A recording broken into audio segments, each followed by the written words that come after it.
a young lady. She said to me, my first encounters with such thoughts were when I was 18 years old. Her email really moved me. She said, I had 10 questions about God. Very serious questions. And I can tell she's put a lot of thought and contemplation into those questions. So Sayed, here are my 10 questions. I went with those questions to our local religious leadership. And I said, can you answer those 10 questions for me, please? I don't want to lose my relationship with my Creator, with God. I love God. But I have those questions. And I cannot rest. I cannot sleep. I can no longer go about my life with those questions constantly reoccurring in my mind. She said, instead of my questions being answered, this individual called my parents saying, your daughter is hanging out with the wrong people. We believe she should be homeschooled.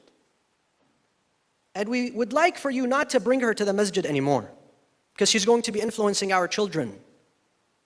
And we don't want a bunch of atheist kids running around. So I was banned from the Islamic Center. I was banned from the house of God.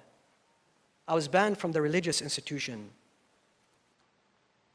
When my family came to me and said, listen, why have you been banned from the masjid? I asked them. I said, those are my concerns.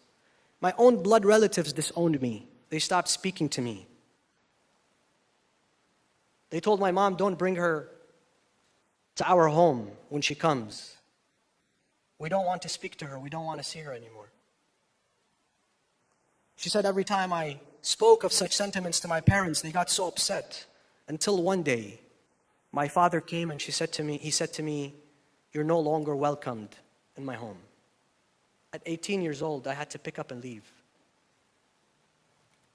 At 18 years old, I became homeless. At 18 years old, I had to sleep in a woman's shelter. I didn't know where to go. I was lost. I was devastated. I was scared.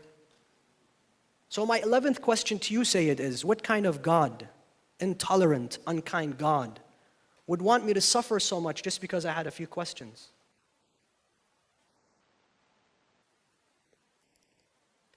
Today, brothers and sisters, the issue that's driving our children to atheism, agnosticism, is not their high school atheist math teacher. And it's not the fact that they went and read scientific books. The initiation of the journey begins with the so-called religious policing, religious hypocrisy, religious superstition, religious double standards from the so-called religious institution.